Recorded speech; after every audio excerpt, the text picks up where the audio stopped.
What's going on, Soul Nation, and welcome to another New World Aeternum video. My name is Brian if you happen to be new around here, but today, as promised, we're diving into the state of the game. What do the numbers reflect? What can we really truly understand about the success or lack of success New World is facing at the moment? And what is it all going to mean for the future? So hello everyone, and welcome in and welcome back for those of you who are returning. I've been anxiously watching the numbers over the weekend to see exactly what was going to happen with the first full weekend with this game having relaunched. And what we're looking at here is Friday with 55,000 going up to 56,000 on Saturday, and then peaking out at 61,364.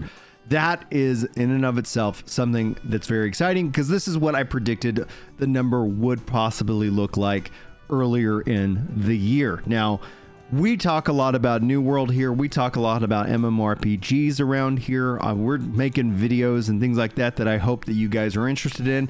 And if you find that these videos are valuable and that I earn your subscription, the subscription button is around there somewhere. And if you find it, sound off in the comments below, like Just a Dad, Literally Some Dude, and Devil Dogs, who also just said that they gave the video a like. So I appreciate that. I do a bad job at reminding of you guys the like button, and the last video got over 200 likes, so thank you guys so much for that. And that wasn't even me doing that as a part of this section of the video.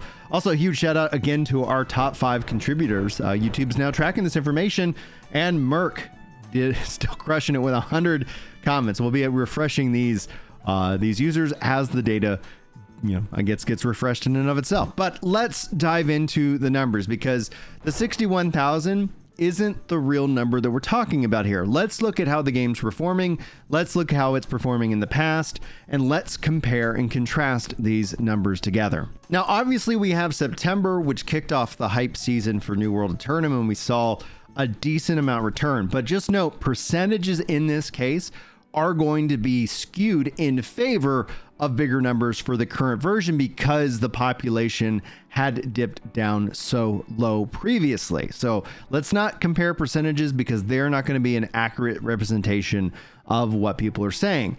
So moving into Rise of the Angry Earth, how did people fare? What were the numbers looking like? And remember, Rise of the Angry Earth was not accompanied by a fresh start server experience, and this is a kind of a key aspect. And we can see here Rise in October got up to 77,642. So the number here, what I would say, is actually pretty respectable, considering the biggest flaw that New World has on its books right now is that New World Aeternum doesn't offer enough to entice fallen away PC veterans that have really poured themselves into this game, putting thousands on thousands of hours in some cases.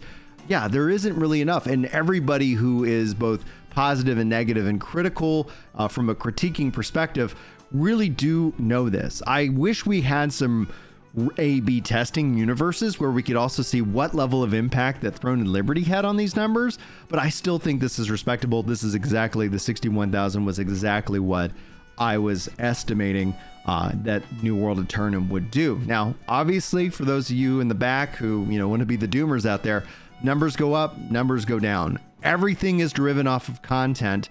Everything is then connected with communication and having a consistency in all of the above. And we can easily say New World hasn't been good in 2024 for that, but we'll dive more into that here in a little bit.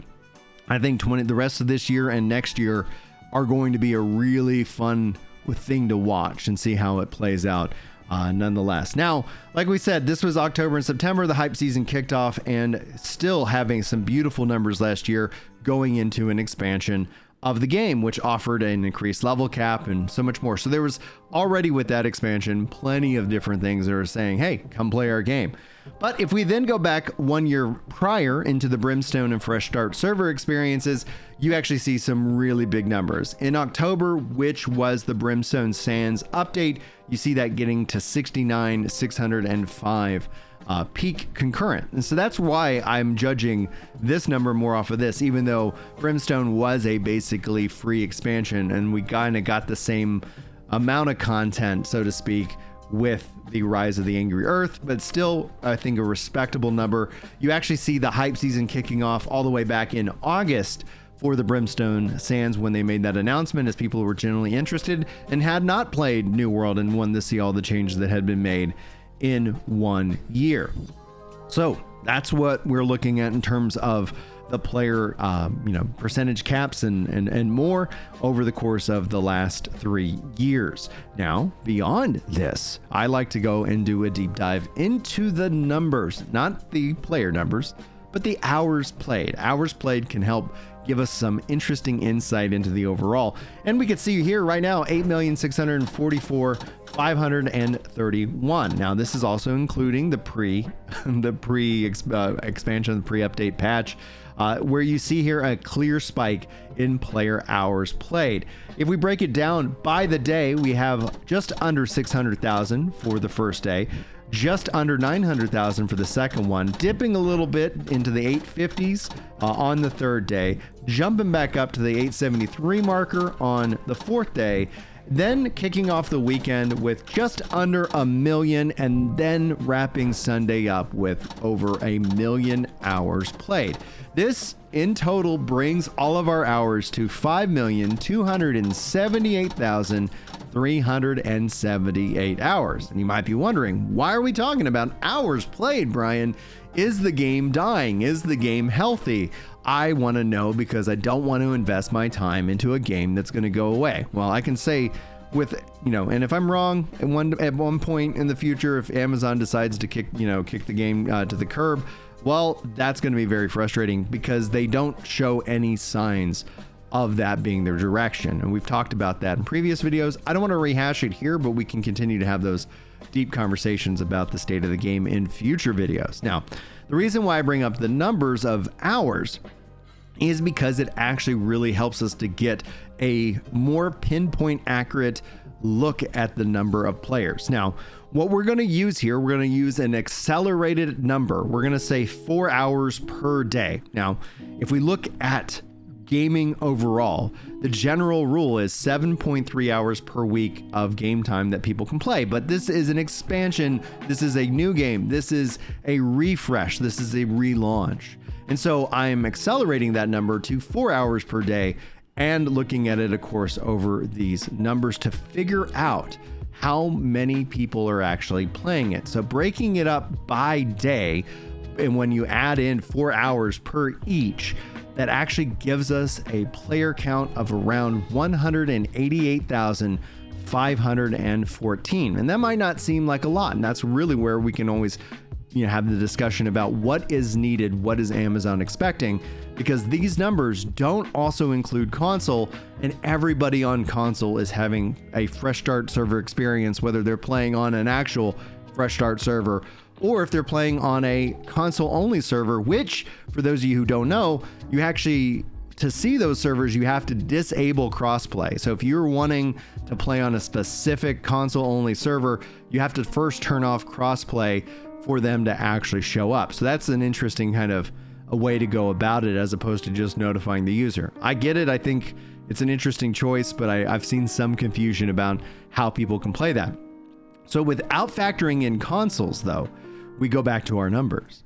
I would estimate, based off of just the reception, the amount of comments, the engagement that these videos have been garnering, well, we can definitely see that people are enjoying the game on consoles. And if we look at the servers, especially the fresh start servers, they seem to be having a decent population. It's not going to be one-to-one, but this is going to start to act as a heat map when it's all said and done. So I think essentially when we start to see PC only numbers right here, I would safely say that the current version of the game has far surpassed the engagement and people interested in it than Rise, and essentially maybe slightly competing upwards of the Brimstone Sands and Fresh Start servers. So if we had all the numbers across the board, I would easily venture to bet that the peak concurrent is easily over 100,000 players, which is an exciting number. This is a really good number. If we call back all the way to the beginning of this video, obviously we all see the 913,000 peak concurrent when New World first launched.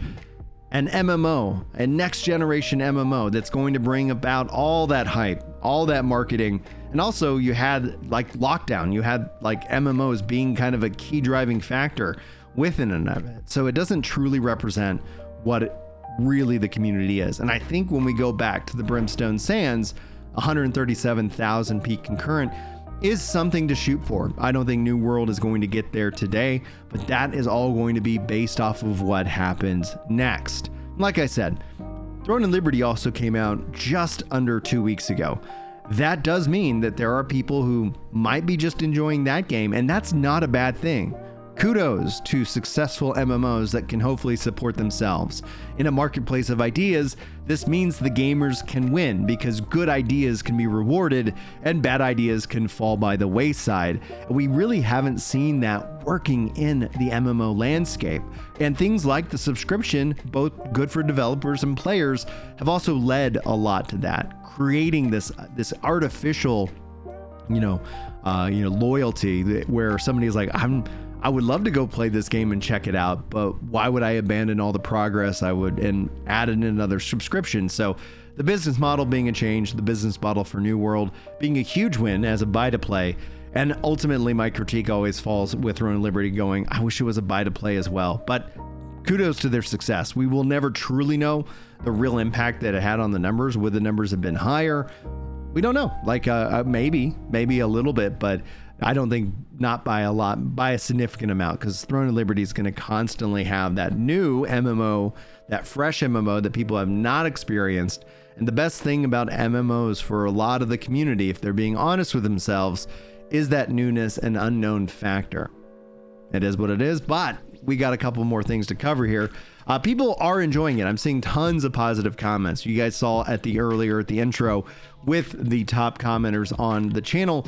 Lots of comments coming in. I'm doing my best to read through as much as possible, and it's overwhelmingly positive. There are, of course, negative, and those negative voices aren't wrong, but I do want to highlight one positive voice. And Premise writes, love the content and vibes, bro. As a player from New World first launched day one years ago, I must say this is a smooth launch and I'm enjoying it. I started over to play with friends, but the changes are also nice and I don't mind. One thing I really like is that they would change the fast travel system to be something smooth like Throne and Liberty. And holy crap, that is one of the coolest things that Throne and Liberty has. It feels so instant, so instantaneous that when you go and load into New World and you teleport and you get that loading screen, like that's the only time you get those screens in New World.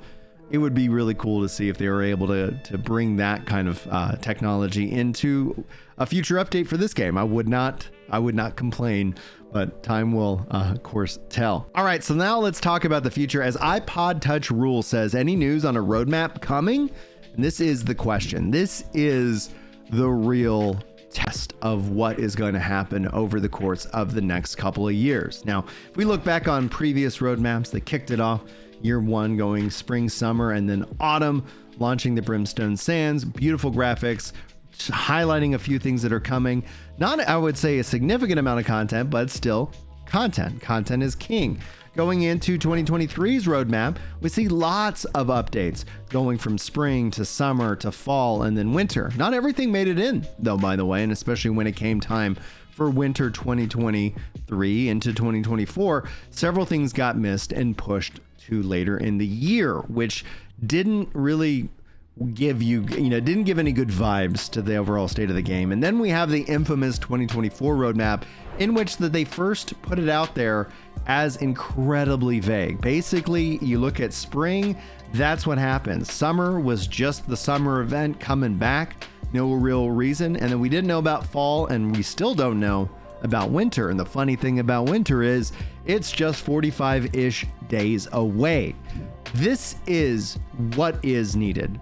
A new roadmap, and not that it will be a cure-all, but it will be a starting point of them rebuilding that content cycle and that trust, especially for veteran players. The beautiful thing they have right now going in their favor is they have a whole bunch of brand new players who haven't been screwed over by their weird marketing decisions, and that's really where it comes down into. I love the content in the game. I love how the game plays. I love how the game feels and sounds, but how it's communicated especially how this update was communicated, it didn't invite veteran players to be excited. And that's one of the reasons why we haven't seen on PC alone more players willing to return. A lot of them, I would venture to bet, will, with either a massive amount of content. That could be a new weapon, that could be something, who knows? Like, I would love to hear your thoughts. I've shared mine, and that's what we're on the waiting room floor for at the end of the day. Like, that is, as soon as that goes up, as soon as they publish that, whether that's this week, whether that's next week, I do speculate they're going to wait for the Trials of Aeternum to wrap up. And so this will give them another marketing round of interest and excitement about the game. They will have to sit down and tell us about it eventually. I would prefer if it was now. my inner child is saying, talk to me, tell me what's going to happen, because that's going to be what we're all excited about. And they got to deliver content. And that's the state of the game. That's always the state of the game. Don't stress about the numbers.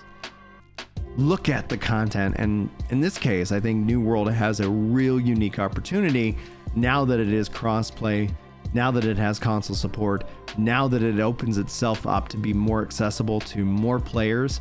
As much as the raid is, something that I strive to find some time to play, it is going to forever be out of my reach for the most part, unless I'm able to slot in with another group and they're willing to take me on this weird gaming schedule that I have.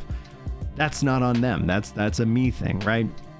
So I'm hopeful that we're going to see new weapons, new content, and a really good 2025. That, I think, lays the foundation for saying we had to do this. We had to cut content. We had to really buckle down and make this the best version of the game possible, because next year, next October, and the following October, and the following October are all going to benefit from it. And if you decide to stick around, you're going to see lots more content, lots more features make their way into the game. Now it's time we transition to the final part of my videos here. This is something I do for those of you who are new. We talk about hope. This is the message of hope, and we're going to have just a nice little chat about a subject that I think is really important that we all need to work on, myself included. Now, for those of you who do not find these things interesting, thanks so much for checking out the video. I wish you guys all the very best. Hopefully I'll see you in the next one. This is optional content, so if you guys choose to stick around, let's get into it. First and foremost, today we're going to be talking about suffering. It sucks, but it is something that makes us human. It actually, in a way, the thing that you and I could relate to each other easily, that would make us instantly be able to share stories, is that we've all suffered and we will suffer. And some of us right now are suffering. And that's a key point. This is why we want to talk about this, because the lie in suffering is that you are alone, that you are unworthy, that this is happening to you, that you're being unjustly targeted, when the reality of it is this is a part of our shared human experience. And as much as that sucks, especially when you're going through it, what I want you to kind of focus in on is that not to let the suffering you experience define you. Let the suffering you experience refine you. Let it make you something more. And that's why this image that I want to show here as well kind of highlights what I'm trying to get at here. A man cannot remake himself without suffering, for he is both the marble and the sculptor. Now, my Christian theology thinks that suffering is something to focus in on offering up. Like when we think of who suffered, like, do you ever hear the word excruciating? Like, do you know where that comes from? They had to create a new word to describe how much pain somebody experienced when getting crucified. Crucifying, that's where that word originates from. And so we think about it, and I think about it from a Christian theology perspective. Christ willingly goes on that cross. God himself suffers alongside us in our humanity. It isn't a cruelness. It is a participation in, I get the effects of sin and how we live in a fallen world.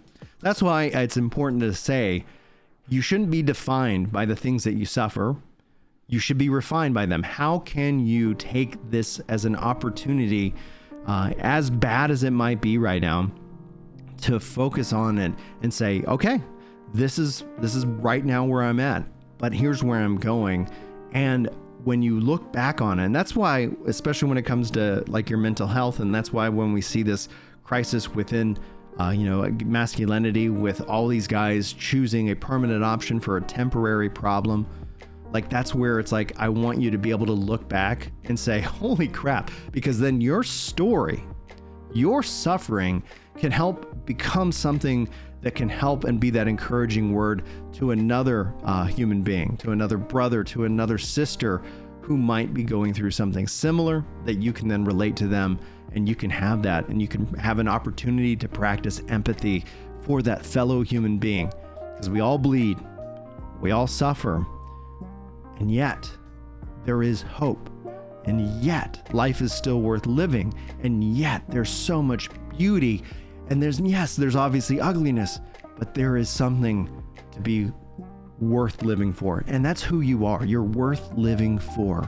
Never give up on yourself. And if you are thinking, and I know somebody out there right now is listening to this, and they clicked on this video and they've never seen this content, and they've just, why did the algorithm serve this up to me? And I know you're having this dark thought. I want to encourage you to reject that dark thought. It doesn't make you that thought. We all have those dark thoughts. They all pop in, but we gotta fight. We gotta fight, and we gotta love, in this regards. And I just want to say I love you. God bless each and every one of you. Thank you so much for taking the opportunity. Hopefully I'll see you in the next one. We'll be talking more about this stuff, and maybe we'll bring some of this stuff into the live streams. I've had a couple conversations about that. I generally try to prepare these thoughts just because it's like something pops up or something, falls on my heart, and I'm like, oh, maybe we'll talk about this today. But yeah, maybe we'll also start doing some of that on the live streams. Anyway, guys, thank you so much for giving me your time today. I really appreciate the opportunity to talk to you, and hopefully I'll see you guys in the next video. But until then, take care.